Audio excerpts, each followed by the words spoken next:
Good morning, Year 13s. Now, this is our first flipped classroom lesson, and what we're going to be doing it on is force summation.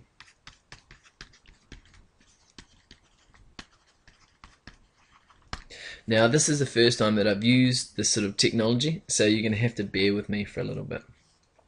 So, if it doesn't go right, just go easy. So, force summation. Now, this is a concept that you've been taught in Year 11 and Year 12, and it's been, quite an easy one, to be honest. But we're now going to have a look at the mechanics behind it. So, we know that force summation is the sum of all forces, which means when we add together the body parts that we use in a movement, the more of them that we can use, the greater force that we can apply onto a certain object.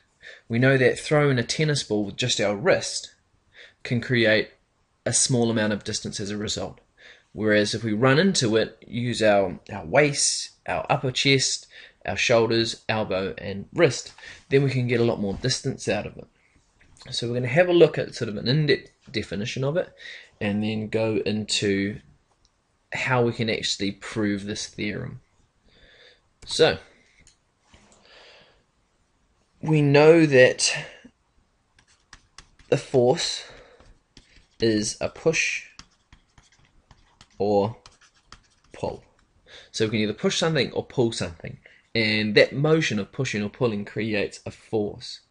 And what force summation is all about is a combination of forces produced by different body parts of the body. So what we need to do is have a look at how these different body parts interact. Now, force summation occurs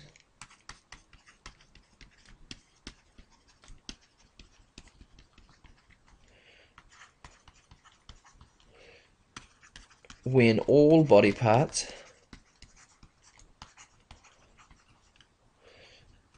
are used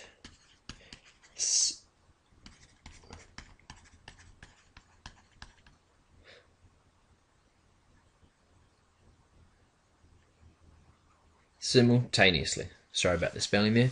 So force summation occurs when all body parts are used simultaneously.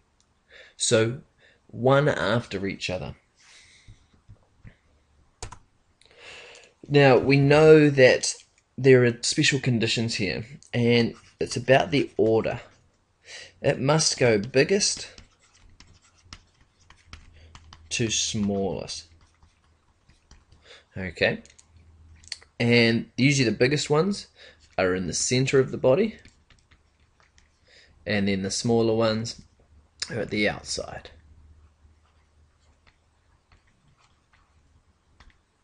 Now the reason why we use the bigger ones first, because they create more force, so that they get the body moving. They overcome the body's inertia. And if you're unsure about what inertia is, in the later lessons we'll have a look at Newton's 3 laws, and his first law is all about inertia. Now the smaller ones on the outside are used for acceleration. Because they're so light, they can accelerate very quickly. So we need to use the bigger muscles first, then create the accelerations with the outside ones. So how this looks in a throwing motion.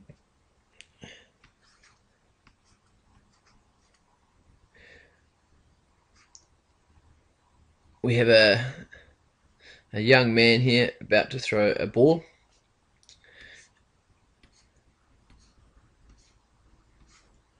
And he can use his body parts simultaneously to create the maximum force. So what we want to do here is create maximum force. So we'll use the larger ones first. So we know that the larger ones are the hips, the abs. First, get the movement going. Then as the movement progresses, we use the shoulders,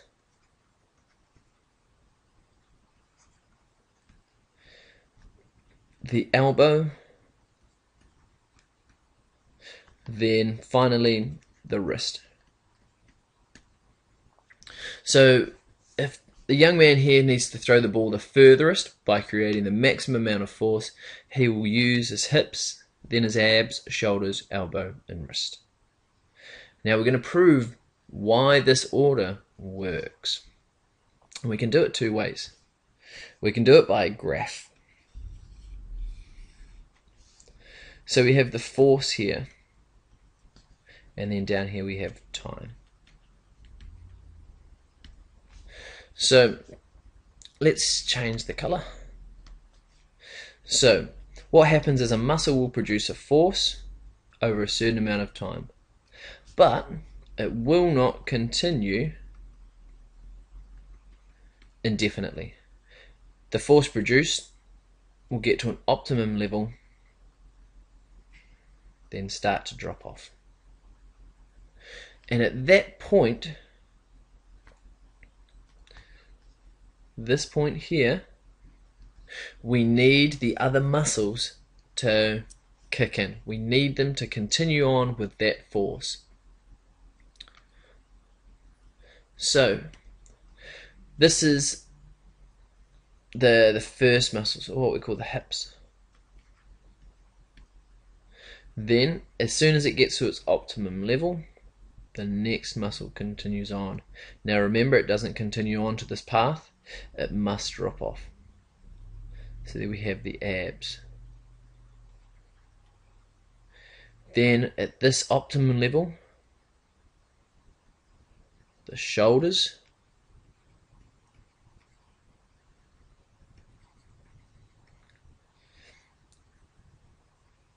elbow, and then wrist. So what's happening here is each muscle gets to its optimum amount of level, the next muscle in the sequence must fire. This is called timing. So this is the correct timing that we have. What happens if the timing is too late is this. So the hips fire and we have our optimum point. If it's too late, the abs are too late, and if the shoulders are too late, and then if the elbows are too late, and then the wrist, this is the force result. So you see the difference here, where the different firing or the changeover between the muscles is further down the force that it's created. What this means is the resulting force is a lot less than with correct timing. So you can see that when we add the forces together, we can create more force. And the key point of this is all about timing. When we get our timing incorrect, the forces aren't added correctly. If the muscles are timed too quickly, we just have the opposite happening. We have the hips, abs, shoulders, elbow, and wrist. So we have the hips, the abs, shoulders, elbow, and wrist. And again, you can see here that the force result is much less than what we have here with this one here. Now this one we can put as correct timing. So in the badminton shot, if we want to produce the greatest amount of force with our overhead clear, we must use force summation with the correct timing to produce that force. And we know that when our hip muscles fire, they create a certain amount of force, and then after a while that force drops off. At that top of the path of our force, that's when the next muscles need to connect. So let's have a look at another way that we can prove this. Let's break the shoulder down.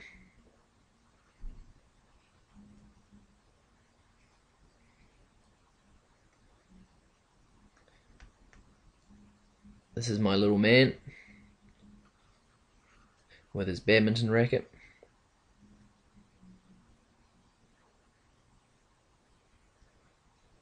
And we can link now another biomechanical concept, and that's a concept of torque. And torque is a turning force, and how we work out torque is the torque, or the force that's produced by the turning force, is the distance of the lever times the mass. Now we know the distance of the lever is the distance between the fulcrum and the end point of that lever. I can show you how much force just using your wrist and your badminton racket can produce. So if we have the wrist there and the end of the lever, which is the end of the badminton racket here, it is about 1 meter. And the total weight of that, we can put it about 750 grams, or on kgs, 0.75, and we turn that into newtons by timesing that by 10, which gives us 7.5 newtons, because the mass here is measured in newtons and the distance in meters. So how we work out the torque of that is distance is 1 meter times 7.5 newtons, which gives us a total force that the badminton racket alone can apply is 7.5 Newton meters. So remember that number, 7.5. I'll throw it up here for us. Now that is just using one part, the wrist and wrist alone. So let's now have a look about how we can add all these forces together to create the larger force. So let's just rub this out.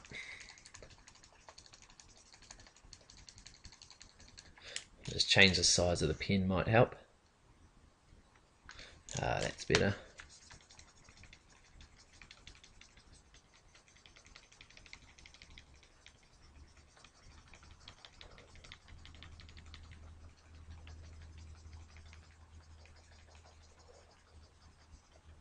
Okay, so what we have now is when we're going to use force summation, we have several different levers. We'll call this lever 1. Then we have lever 2, and then lever 3. Now we already know that lever 3 can give us 7.5 Newton meters of force. But now let's work out lever number 1. Now this is the humerus, this is a forearm. And it's about 1/6 of your height. It's not about, it's exactly 1/6 of your height. So let's put that at about 60 centimeters. Oh no, that's wrong. Let's have a look at about 30 centimeters. And we know that's 0.3 meters. Now the weight of our forearm and the racket combined is the mass here. Now here we're looking for about 0.3 meters times the mass, which I'm going to put down at about 2.5 kgs or 25 newtons. So lever 1 is equal to 0.3 times 25. Now let's go to our calculator to work that out. 0.3 times 25 equals 7.5.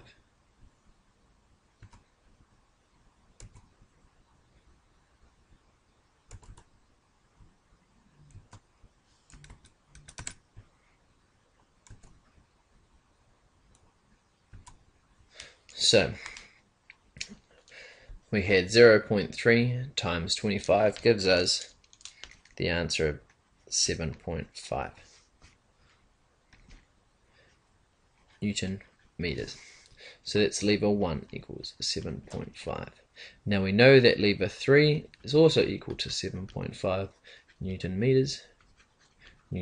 Now let's work out number 2. And now this is the radius in ulna. And that's roughly the the same distance, so 0.3 meters. Now we're going to times it by, I would say, roughly about 15 newtons, which is going to give us the figure of 5 Newton meters. 0.3 times 15 is 5. 5 Newton meters. So the concept of force summation is the sum of all of these forces. So let's add them together. So 7.5 plus 7.5 is 15 plus 5 is 20 Newton meters. So we can see here that the badminton racket alone can only produce 7.5 Newton meters. But when we add the other two levers, lever 1 and lever 2, gives us 20 Newton meters of force. Now we know that the more force that we can apply onto an object, the further it will go.